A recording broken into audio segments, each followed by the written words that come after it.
Boa noite, meus irmãos e minhas irmãs. Tudo na paz do nosso amado Salvador Jesus Cristo. Como é que vocês estão? Irmã Fabiane Moura, a paz do Senhor Jesus Cristo. Amém. Irmã Beth de Paula. Boa noite abençoada a todos. Com Cristo Jesus. Amém. Irmão Ricardo. Amém. Amém. Irmã Ione Rabelo. Apareceu, irmã Ione Rabelo. Graça e paz do Senhor Jesus. Irmã Jussara Teixeira. Boa noite, a paz. Irmão Sandro Manhares. Boa noite, a paz do Senhor Jesus. Irmã Betânia, paz com todos. Amém. Sejam todos bem-vindos, bem-vindas. Bom José, graça e paz do Senhor Jesus Cristo. Amém. A mais uma live onde estaremos dando continuidade na leitura da Palavra de Deus, lendo a Bíblia 365. Deixa eu mudar a telinha aqui. Antes de nós darmos continuidade, fazer um agradecimento. Agradecer ao irmão João Gabriel Costa também, que também está aí sempre nos ajudando. E, quando possível, sempre presente aí também nos acompanhando. Eu não sei se ele está por aí agora, mas já ficou o agradecimento. Muito obrigado, irmão João Gabriel Costa, pela sua doação. Deus abençoe a sua vida e a de sua família. Muito obrigado. Deus abençoe. Irmã Rejane Silva, amém. Graças a Deus, graças a Deus. Irmã Glaucia Santiago, a paz do Senhor. Fortaleza. Antes de nós continuarmos, fazer uma oração e depois já vamos para a palavra de Deus. Sim, irmão, na quinta tenho aula e sexta dia de evangelismo. Como você está? A irmã Ione sempre fazendo a obra, né? Glória a Deus, irmã Ione. Eu estou bem, graças a Deus. Obrigado por perguntar. Sempre fazendo a obra de Deus. Isso é bom, irmã Ione. Tá certo, na verdade. Amontoando os galardões, né? O Pimeke, a paz. Irmão Ketman, graça e paz. Graça e paz. Vamos lá fazer uma oração. Querido e amado Deus, obrigado, Senhor, por mais uma oportunidade de podermos estar aqui neste momento, onde iremos dar continuidade na leitura da Tua Palavra, Deus. Até aqui o Senhor nos tem ajudado. Peço que o Senhor nos dê discernimento, entendimento e sabedoria, e que o Senhor guarde a Tua Palavra em nossos corações, para não pecarmos contra Ti, mas andarmos firmes nos Teus caminhos, que são justos, retos e perfeitos, e não nos deixes, Deus, nos desviarmos dos Teus caminhos. Peço que o Senhor abençoe a cada um que estará ouvindo a Tua Palavra neste momento, a todos aqueles que estarão ouvindo posteriormente, e que tudo seja para a glória do Teu nome, Deus. Que o Senhor cresça, nós diminuamos. É o que eu te peço em nome do Teu Filho amado Jesus Cristo. Amém e amém. Éder, irmão Éder Lidório, graça e paz, irmão Éder. Então é isso, sem mais demoras, vamos para o que interessa. Irmã Jocilene, a paz do Senhor Jesus, ore por mim. Irmãos, quem lembrar da irmã Jocilene Salles nas suas orações, irmã Jocilene Salles. Então vamos lá. 2 Crônicas, capítulo 30, verso 1 a seguir. O rei Ezequias enviou uma mensagem a todo Israel e Judá, e escreveu cartas para o povo de Efraim e Manassés. Convidou todos a virem ao templo do Senhor em Jerusalém para celebrar a Páscoa do Senhor, o Deus de Israel. O rei, seus oficiais e toda a comunidade de Jerusalém decidiram celebrar a Páscoa um mês depois da data estabelecida. Não conseguiram celebrá-la na data prescrita, porque não havia como purificar sacerdotes em número suficiente até esse dia, e o povo ainda não tinha se reunido em Jerusalém. Este plano para celebrar a Páscoa pareceu bom ao rei e a toda a comunidade. Assim fizeram uma proclamação em todo Israel, desde Berseba ao sul até Dan ao norte, convidando todos a virem a Jerusalém para celebrar a Páscoa do Senhor, o Deus de Israel.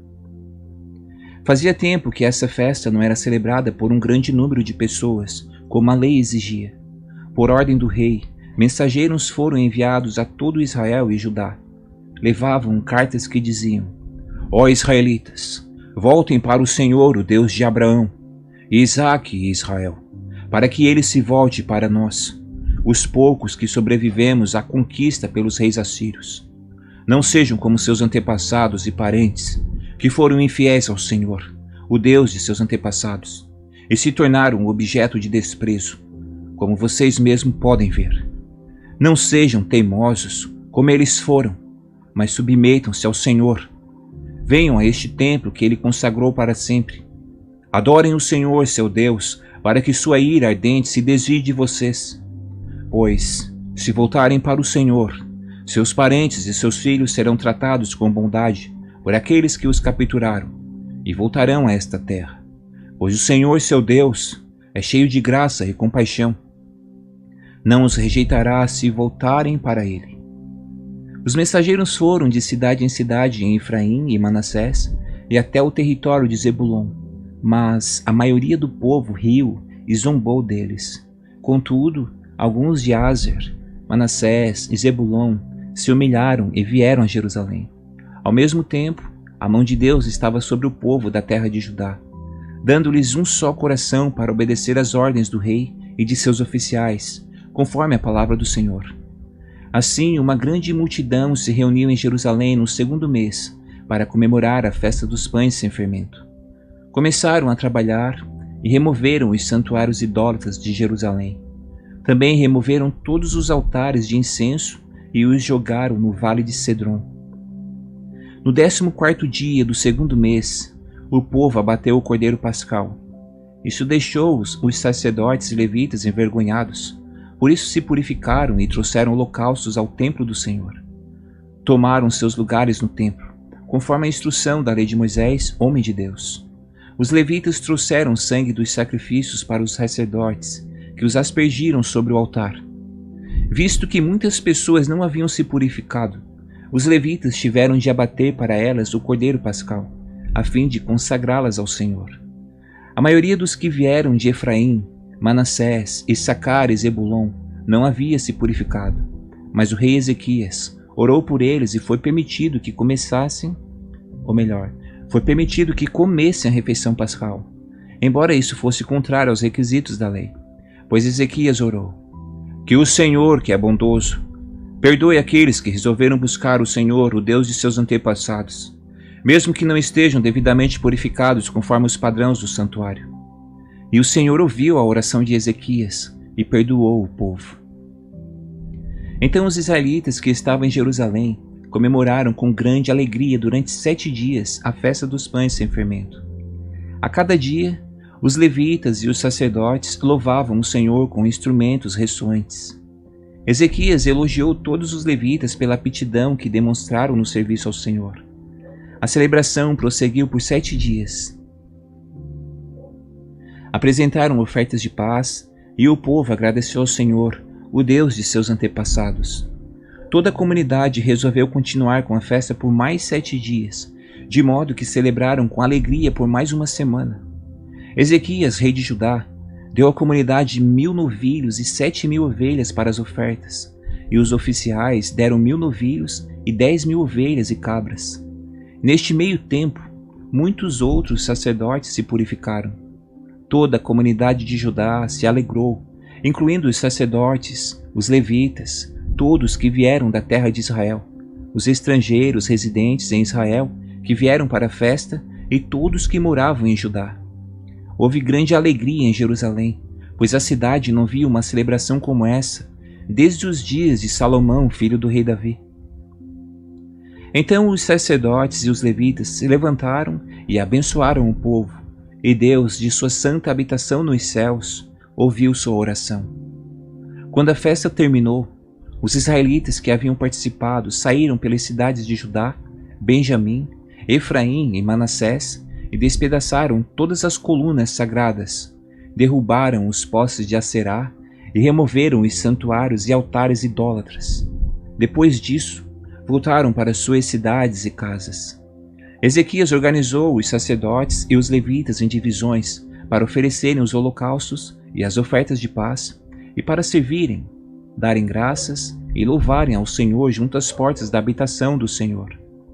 O rei também contribuiu pessoalmente com animais para os holocaustos diários da manhã e da tarde e para os holocaustos dos sábados, das festas da lua nova e das festas anuais prescritas pela lei do Senhor.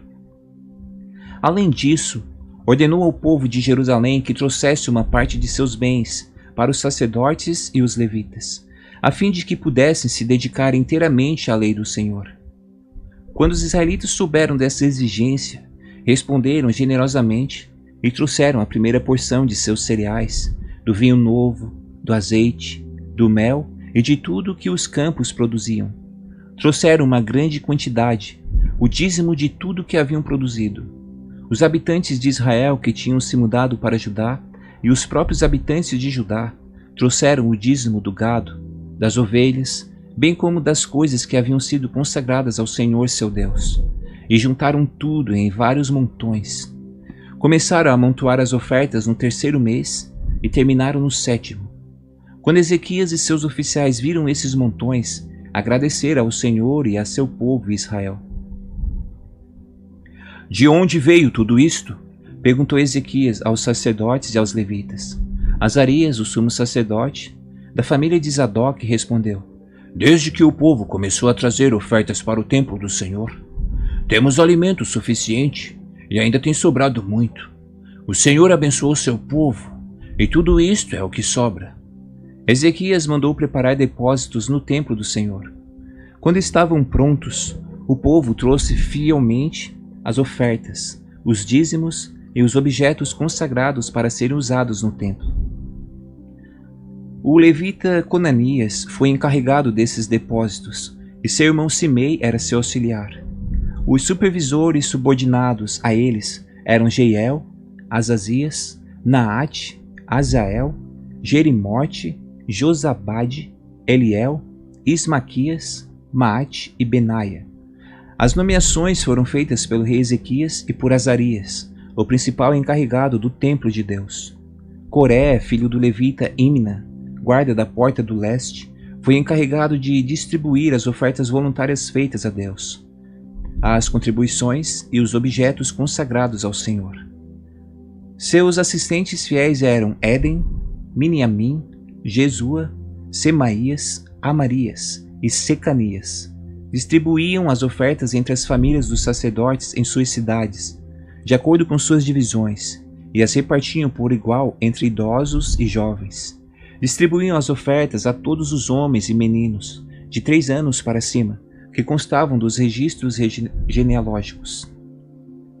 A distribuição incluía todos que vinham ao templo do Senhor para realizar suas tarefas diárias, de acordo com suas divisões.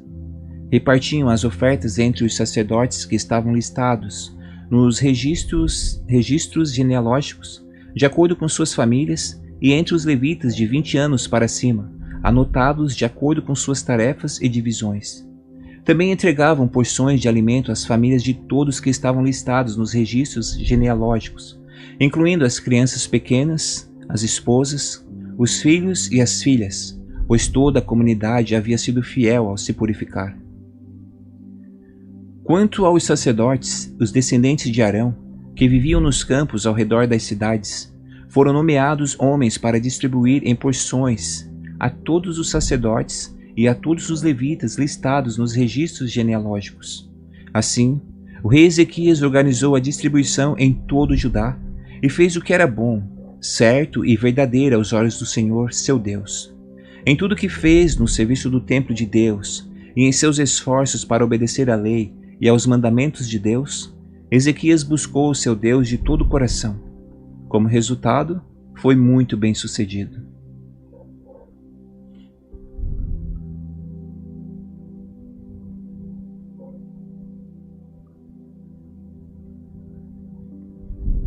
Romanos capítulo 15, verso 1 ao 22. Nós que somos fortes, devemos ter consideração pelos fracos e não agradar a nós mesmos. Devemos agradar ao próximo visando ao que é certo, com a edificação deles como alvo. Pois Cristo não viveu para agradar a si mesmo. Como diz as Escrituras, os insultos dos que te insultam caem sobre mim. Essas coisas foram registradas há muito tempo para nos ensinar, e as Escrituras nos dão paciência e ânimo para mantermos a esperança. Que Deus, aquele que concede paciência e ânimo, os ajude a viver em completa harmonia uns com os outros, como convém aos seguidores de Cristo Jesus, Então todos vocês poderão se unir em uma só voz para louvar e glorificar a Deus, o Pai de nosso Senhor Jesus Cristo. Portanto, aceitem-se uns aos outros, como Cristo os aceitou, para que Deus seja glorificado. Lembre-se de que Cristo veio para servir aos judeus, a fim de mostrar que Deus é fiel às promessas feitas a seus patriarcas, e também para que os gentios glorifiquem a Deus por suas misericórdias, como diz as Escrituras. Por isso eu te louvarei entre os gentios. Sim, cantarei louvores ao teu nome. E dizem também, alegre-se com o povo dele, ó gentios. E ainda, louvem o Senhor todos vocês, gentios. Louvem-no todos os povos. E em outra parte o profeta Isaías disse, virá o herdeiro do trono de Davi, e reinará sobre os gentios. Nele depositarão sua esperança. Que Deus, a fonte de esperança, os encha inteiramente de alegria e paz, em vista da fé que vocês depositam nele, de modo que vocês transbordem de esperança, pelo poder do Espírito Santo. Meus irmãos, estou plenamente convencido de que vocês estão cheios de bondade. Conhecem essas coisas tão bem que podem ensiná-las uns aos outros. Ainda assim, atrevi-me a escrever a vocês sobre alguns desses assuntos, certo de que só precisam de um lembrete, pois pela graça de Deus sou um mensageiro da parte de Cristo Jesus a vocês, os gentios. Anuncio-lhes as boas novas para que se tornem oferta aceitável a Deus, separados pelo Espírito Santo. Tenho motivo, portanto, para me entusiasmar com o que Cristo Jesus tem feito por meio de meu serviço a Deus. E, no entanto, não ouso me vangloriar de nada, exceto do que Cristo fez por meu intermédio, a fim de conduzir os gentios a Deus, por minha mensagem e pelo meu trabalho, convencendo-os pelo poder de sinais e maravilhas, e pelo poder do Espírito de Deus. Assim apresentei plenamente as boas novas de Cristo, desde Jerusalém até o Ilírico.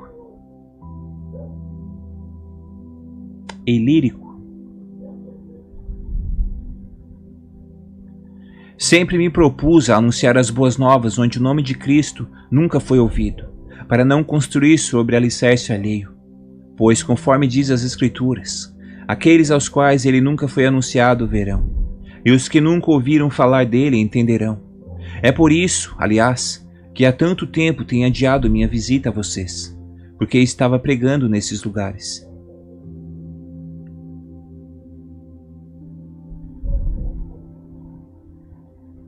Salmos de número 25, verso 1 ao 15.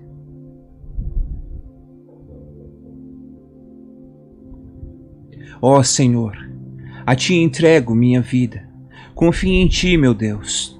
Não permitas que eu seja envergonhado, nem que meus inimigos se alegrem com minha derrota. Quem confia em Ti jamais será envergonhado, mas os que buscam enganar o próximo serão envergonhados. Mostra-me o caminho certo, Senhor. Ensina-me por onde devo andar.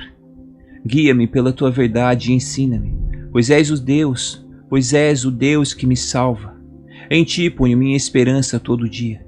Lembra-te, Senhor, de Tua compaixão e de Teu amor, que tens mostrado desde tempos antigos. Não te lembres dos pecados e da rebeldia da minha juventude. Lembra-te de mim segundo o Teu amor, pois és misericordioso, ó Senhor. O Senhor é bom e justo. Mostra o caminho correto aos que se desviam. Guia os humildes na justiça e ensina-lhes seu caminho. O Senhor conduz com amor e fidelidade a todos que cumprem sua aliança e obedecem aos seus preceitos. Por causa do teu nome, ó Senhor, perdoa meus pecados, que são muitos. Quem são os que te temem, ó Senhor? Quem são os que temem o Senhor? Ele lhes mostrará o caminho que devem escolher. Viverão em prosperidade, e seus filhos herdarão a terra. O Senhor é amigo dos que o temem. Ele lhes ensina sua aliança. Meus olhos estão sempre voltados para o Senhor, pois Ele livra meus pés de armadilhas. Provérbios 20, verso 13 ao 15. Se você ama o sono, acabará pobre. Mantenha os olhos abertos e terá fartura de alimento.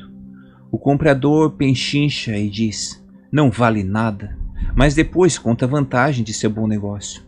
As palavras que transmitem conhecimento são mais valiosas que grandes quantidades de ouro e rubis.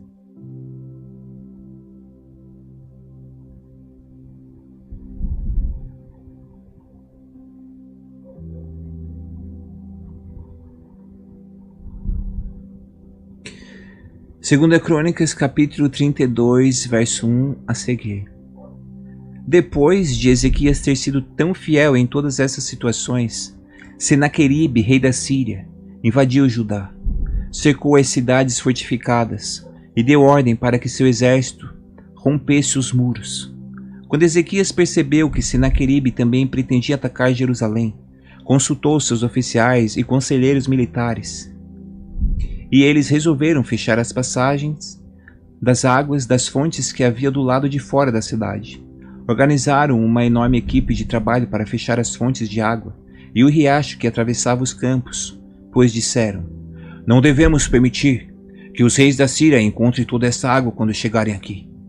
Então Ezequias se dedicou a reparar todos os trechos onde o muro estava quebrado, construiu torres e fez outro muro do lado de fora do primeiro.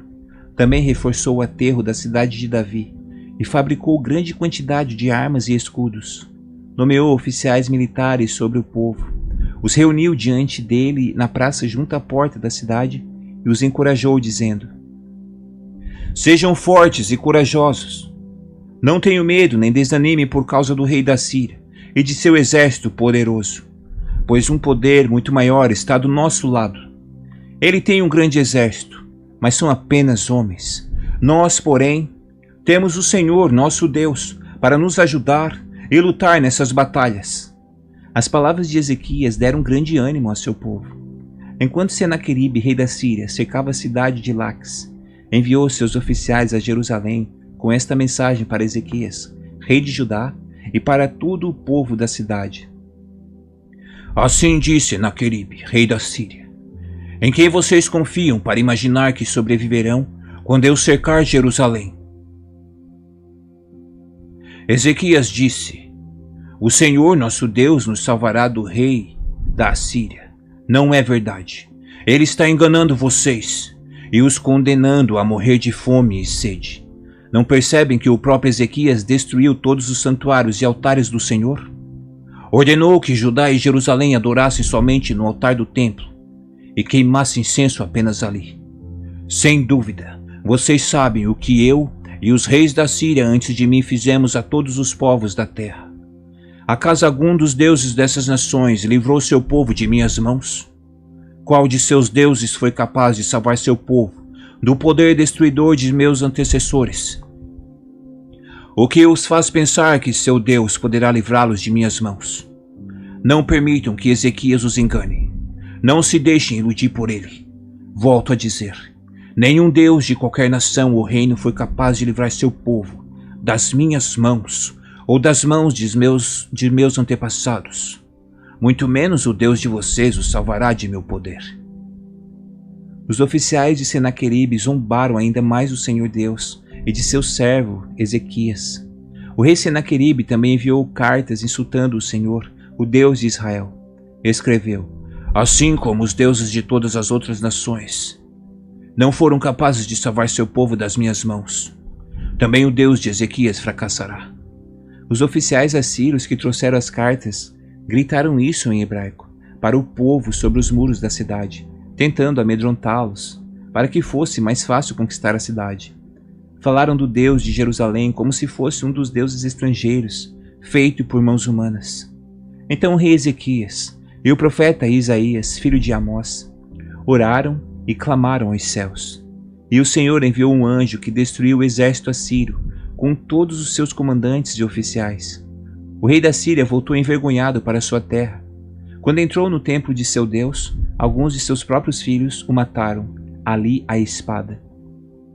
Um comentário rapidinho, tipo aqui, né, em Crônicas ele não falou, né, como nós já vimos, eu não sei se os irmãos lembram, né? Mas nós já vimos lá nos Reis, eu não sei se era Segundas Reis, que daí Ezequias mandou alguém lá falar com Isaías, o profeta.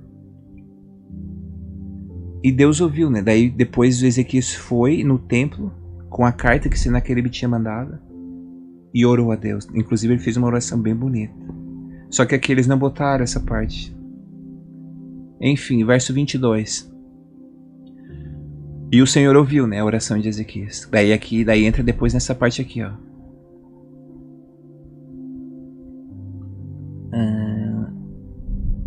Aqui, ó. O rei da Síria voltou envergonhado, porque Deus mesmo lutou, né? Mandou um anjo e lutou. Onde é que tá a parte do anjo? Aqui, ó. E o Senhor enviou um anjo que destruiu o exército assírio. Verso 22. Foi assim que o Senhor salvou Ezequias e o povo de Jerusalém das mãos de Senaqueribe, rei da Síria, e de todos os outros que os ameaçavam. Então houve paz em toda a terra.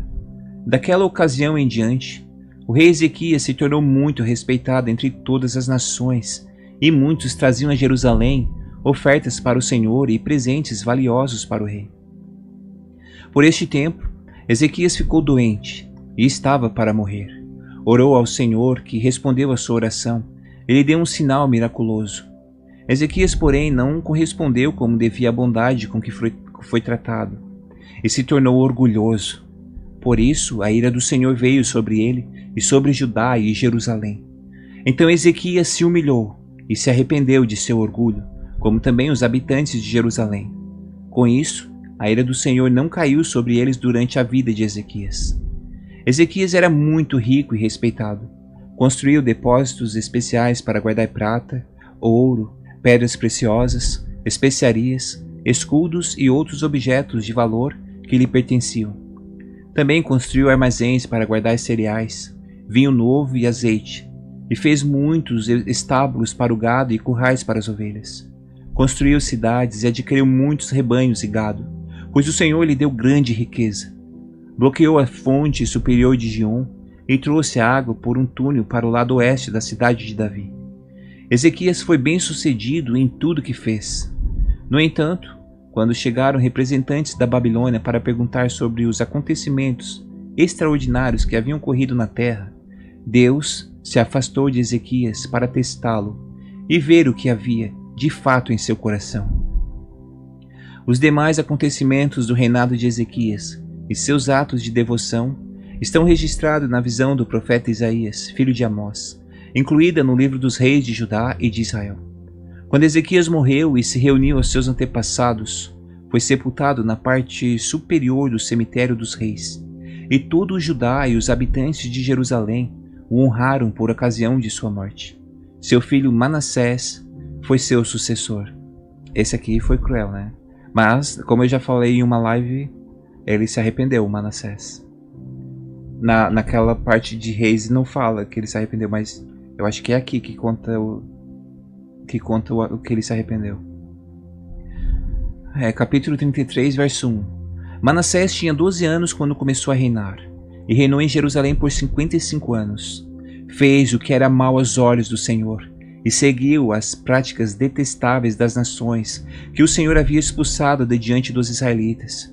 Reconstruiu os santuários idólatras que seu pai Ezequias havia destruído. Construiu altares para Baal e ergueu postes de Aserá. Também se curvou diante de todos os astros dos céus e lhes prestou culto. Construiu altares idólatras no templo do Senhor, sobre o qual o Senhor tinha dito: meu nome permanecerá em Jerusalém para sempre. Nos 2 pátios do templo do Senhor, construiu altares para os astros do céu. Manassés também sacrificou seus filhos no fogo no vale de Ben-Rinom. Praticou feitiçaria, adivinhação e magia, e consultou médiuns e praticantes do ocultismo. Fez muitas coisas perversas aos olhos do Senhor, e com isso provocou sua ira. Manassés chegou a fazer uma imagem esculpida e colocá-la no templo de Deus, sobre o qual Deus tinha dito a Davi e a seu filho Salomão: meu nome será honrado para sempre neste templo, em Jerusalém, a cidade que escolhi dentre todas as tribos de Israel. Se os israelitas tiverem o cuidado de obedecer aos meus mandamentos, todas as leis, estatutos e decretos que meu servo Moisés lhes deu, não os expulsarei desta terra que dei a seus antepassados. Manassés, porém, levou o povo de Judá e de Jerusalém a fazer coisas piores do que as nações que o Senhor tinha destruído diante dos israelitas. O Senhor falou a Manassés e a seu povo, mas eles ignoraram seus avisos. Por isso, o Senhor enviou os comandantes dos exércitos assírios, e eles capturaram Manassés. Puseram um gancho em seu nariz e prenderam com correntes de bronze e o levaram para a Babilônia. Em sua angústia, Manassés buscou o Senhor seu Deus e se humilhou com sinceridade diante do Deus de seus antepassados. Quando ele orou, Deus ouviu sua súplica, atendeu ao seu pedido e o trouxe de volta a Jerusalém e a seu reino. Então Manassés reconheceu que o Senhor é Deus. Tipo, essa parte que, apesar de ser uma parte trágica, né, do que Manassés fez, tipo, ele fez muita coisa errada, né, tipo, muita coisa errada. Mas, olha como, ainda, tipo, é isso que eu não entendo, meus irmãos. Tipo, você vê, né, ele cometeu todas aquelas coisas terríveis ali contra Deus, sacrificou os próprios filhos. Aí Deus castigou, né, daí vieram os comandantes aqui, capturaram eles, só que aqui, ó, em sua angústia, daí você pensa, mas com certeza foi uma angústia bem intensa também. Em sua angústia, Manassés buscou o Senhor seu Deus e se humilhou com sinceridade, meus irmãos. Aqui que está a chave, ó. Humilhação, se humilhar, né? Se humilhar diante de Deus, ou seja, se arrepender, né, dos pecados com sinceridade. E o que o Criador fez?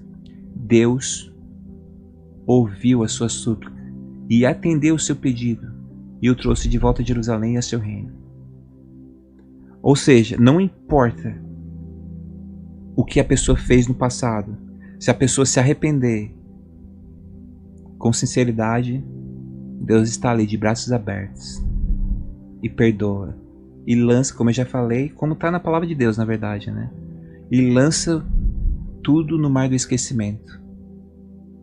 Agora, se é uma pessoa que hoje busca Deus, profetiza e tal, e começa a fazer coisas erradas, aí vem a consequência, né? Vem a consequência. Nós vamos ler isso claramente em Ezequiel, que não estamos tão longe assim, mas, enfim.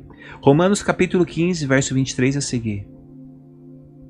Mas agora que terminei meu trabalho nessas regiões, e depois de tantos anos de espera, estou ansioso para visitá-los. Planejo ir à Espanha, e quando for, espero passar por Roma. E depois de ter desfrutado um pouco de sua companhia, vocês poderão me ajudar com a viagem. Antes de visitá-los, porém, devo ir a Jerusalém para servir ao povo santo de lá, pois os irmãos da Macedônia e da Caia juntaram de boa vontade uma oferta para os pobres dentre o povo santo em Jerusalém.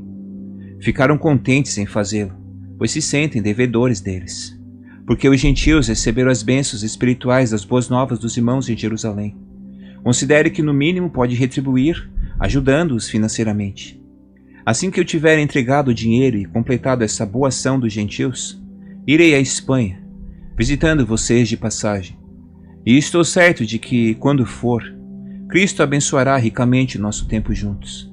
Irmãos, peço-lhes em nome de nosso Senhor Jesus Cristo, e pelo amor que lhes foi dado pelo Espírito Santo, que se unam a mim em minha luta, orando a Deus em meu favor. Orem para que eu me livre dos que estão na Judéia e que se recusam a crer. Orem também para que o povo santo em Jerusalém se disponha a aceitar a oferta que estou levando. Então, pela vontade de Deus, poderei visitar vocês com um coração alegre e teremos um tempo de descanso juntos. Que o Deus que nos dá a sua paz esteja com todos vocês. Amém. Recomendo-lhes nossa irmã Febe, que serve à igreja em Cencreia. Receba-na no Senhor como uma pessoa digna de honra no meio do povo santo. Ajude-na no que ela precisar, pois tem sido de grande ajuda para muitos, especialmente para mim. Dei minhas saudações a Priscila e a Áquila, meus colaboradores no serviço de Cristo Jesus. Certa vez eles arriscaram a vida por mim. Sou grato a eles, e também o são a todas as igrejas dos gentios. Saúdem a igreja que se reúne na casa deles. Saúdem também meu querido amigo Epêneto, que foi o primeiro seguidor de Cristo na província da Ásia. Saúdem Maria, que trabalhou tanto por vocês. Saúdem Andrônico e Júnias, meus compatriotas judeus que estiveram comigo na prisão. São muito respeitados entre os apóstolos e se tornaram seguidores de Cristo antes de mim. Saúdem Ampliato, meu querido amigo no Senhor. Saúdem Urbano, nosso colaborador em Cristo, e meu querido amigo Estaques. Salmos de número 25, versos 16 a 22. Volta-te para mim e tem misericórdia, pois estou sozinho e aflito. Meus problemas só aumentam. Livra-me de toda a minha angústia. Atenta para minha dor e para meu sofrimento. Perdoa todos os meus pecados. Vê quantos inimigos tenho e a crueldade com que me odeiam. Protege minha vida e livra-me. Não permitas que eu seja envergonhado, pois em ti me refugio. Que a integridade e a retidão me guardem, pois em ti ponho minha esperança. Ó Deus, resgata Israel de todas as suas angústias. Provérbios 20, verso 16 ao 18. Quem aceita ser fiador de um desconhecido, perderá a roupa do corpo. Ela ficará como pagamento de quem garante a dívida do estranho. Pão roubado tem sabor doce, mas depois será como areia na boca. Com bons conselhos, os planos são bem-sucedidos. Não saia para a guerra sem boas orientações. E, meus irmãos, finalizamos aí mais uma etapa. Glória a Deus. E lembrando, eu vi ali lá no começo que a irmã Dani estava pedindo oração. Então, meus irmãos, nas orações dos irmãos também, se lembrarem da irmã Dani, orem pela irmã Dani. Ou melhor, oremos pela irmã Dani, né? Tinha a irmãzinha lá no começo também que pediu oração, só que eu esqueci o nome dela. Não sei se era Jane. Ela também pediu oração, enfim.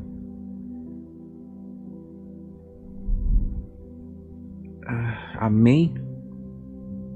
Glórias a Deus. Shalom. Irmã Dilma Floriano. A paz do Senhor, irmão Diego. Irmão Carlos. Paz do Senhor, irmão Carlos. Glória a Deus sempre, irmã Thelma.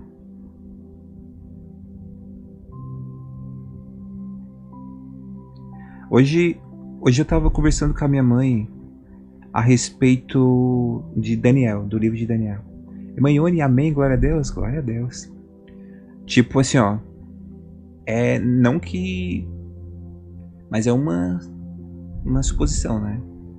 Que lá no livro de Daniel fala sobre o reino do norte e o reino do sul. Aí eu tava comentando com a mãe e li, né? Até li, eu acho que era Daniel 11, se eu não me engano. Aí, tipo assim, ó, se nós, assim, é só uma suposição, tá? Vamos supor que o reino do norte seja a Rússia, vamos supor. E o reino do sul seja o Brasil. E tipo, é meio... Tipo, tem umas... Como é que eu posso dizer? Umas coincidências, na verdade, nisso. Daí diz que, ali em Daniel, diz que o reino do sul fará aliança com o reino do norte. Quer ver? Eu vou ler para não ficar nas minhas palavras. Deixa eu colocar a Bíblia aqui. Deixa eu colocar a telinha aqui no instantinho. Os irmãos vão ver, assim, o que dá a entender. É incrível até, na verdade. Deixa eu botar aqui. Daniel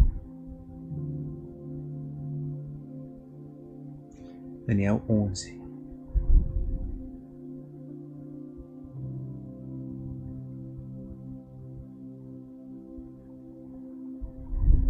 Só deixa eu ver se...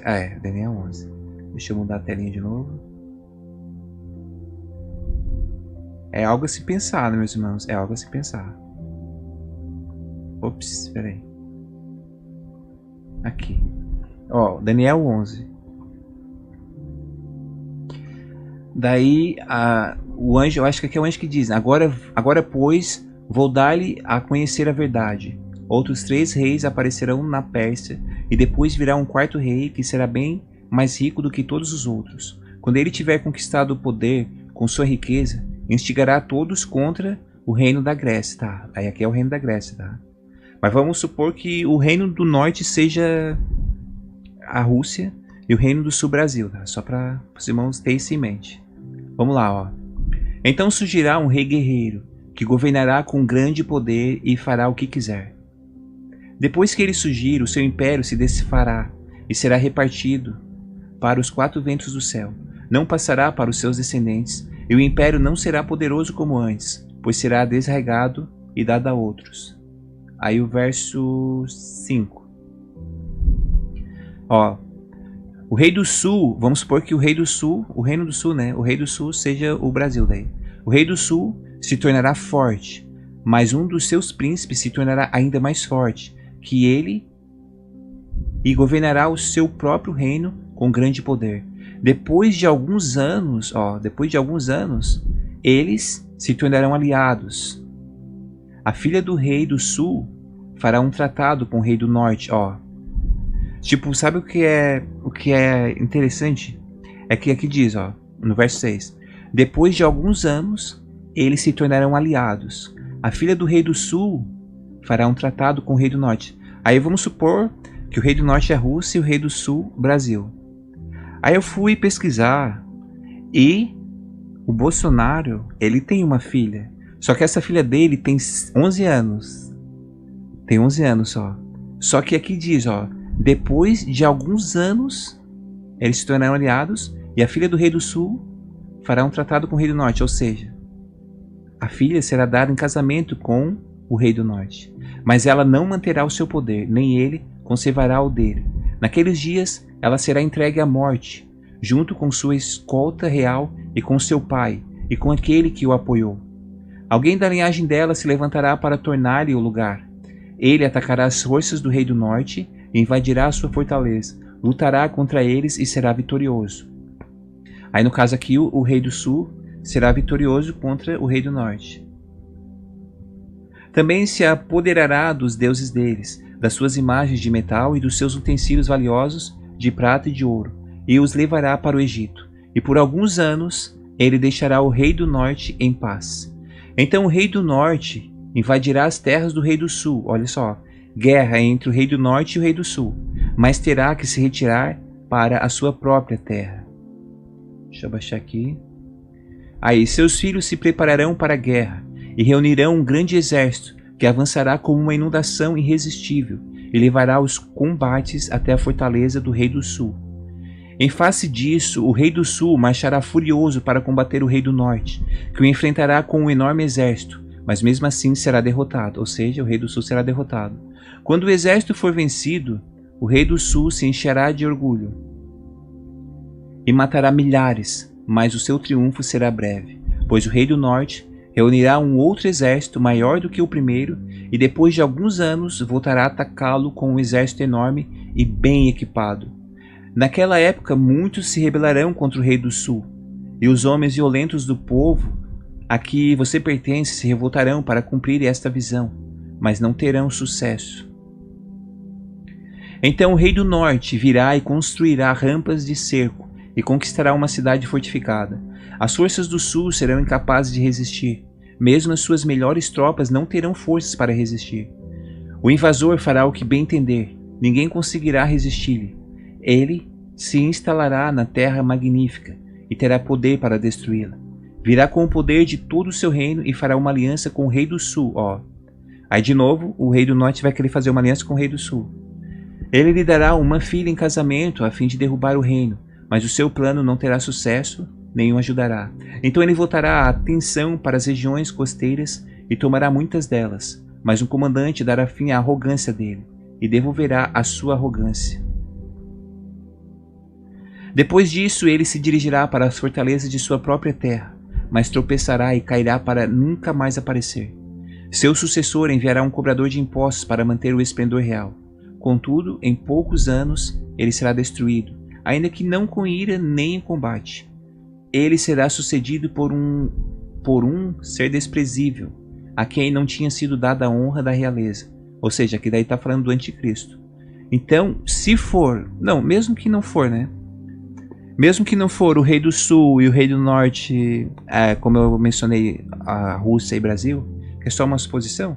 Mesmo que não for, não é daqui, não é do rei do norte e não é do rei do sul que virá o anticristo. Porque, ó, ele será sucedido por um ser desprezível, a quem não tinha sido dada a honra da realeza. Ou seja, ele não vai vir de descendência realeza, né? Este invadirá o reino quando o povo do reino sentir-se seguro, e ele se apoderará dele mediante intrigas. Então o exército avassalador será arrasado diante dele. Tanto o exército como o príncipe da aliança serão destruídos.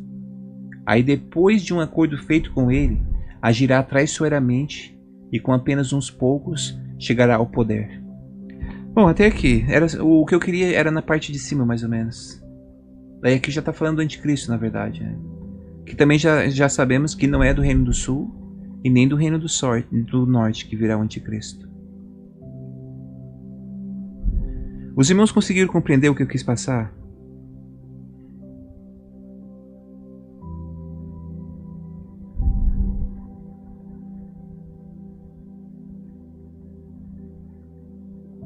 Porque, ó, em Apocalipse, quando o anjo diz lá nas cartas, a palavra de Deus diz, né?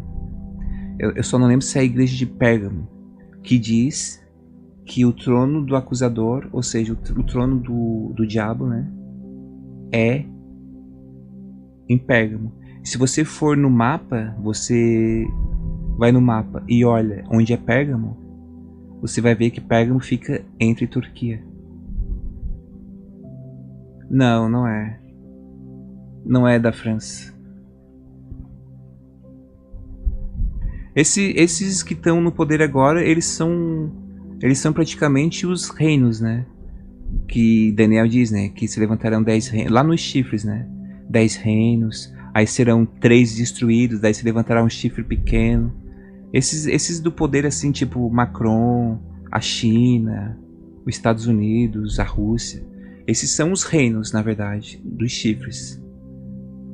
E essa guerra que está lá na Rússia contra a Ucrânia nos mostra que nós não estamos tão longe disso não, hein? Os reinos já se...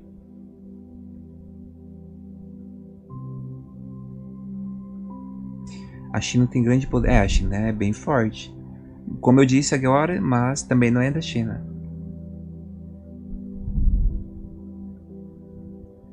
Sabe por que não é da China? Eu assisti um vídeo uma vez, faz um tempo já.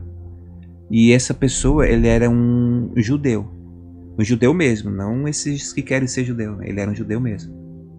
E ele explicou os pontos, os requisitos que devem ter uma pessoa para ser o Messias deles. Que eles estão esperando o Messias, que é o anticristo, né? Então não condiz com nenhum desses que... da China, da França, dos Estados Unidos, não. Não condiz com nenhum deles. Muito interessante, na verdade, aquele vídeo.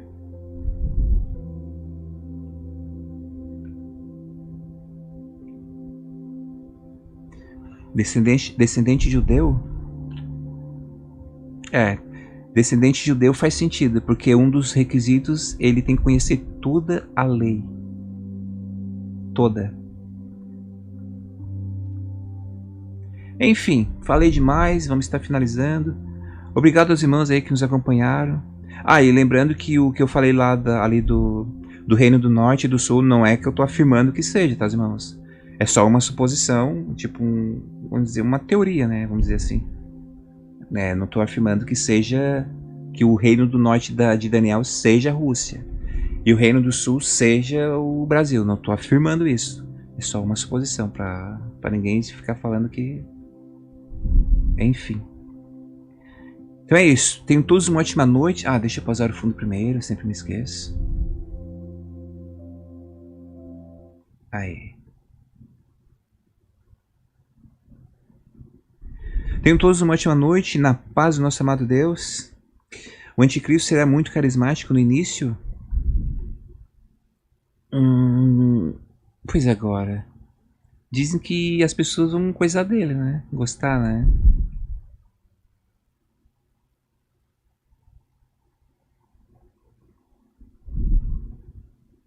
Eu não lembro. Eu não lembro onde é que fala certinho. É Daniel. Tipo, quem quer saber a respeito disso certinho, leia Daniel. É, depois do capítulo... ali dos chifres, do carneiro, do bode, dos chifres, dos 10 chifres, dos animais. Isso aí, daí quem quer estudar a respeito disso, lê Daniel que compreenderá isso melhor. Amém? Tenham todos uma ótima noite. Tenham todos uma ótima noite na paz do Senhor Jesus. Shalom, meus irmãos, shalom, minhas irmãs. Aí amanhã, quem quiser nos acompanhar, serão todos bem-vindos às 22 horas, se Deus quiser. E é isso. Deus abençoe a todos nós, em nome de Jesus. Amém e shalom.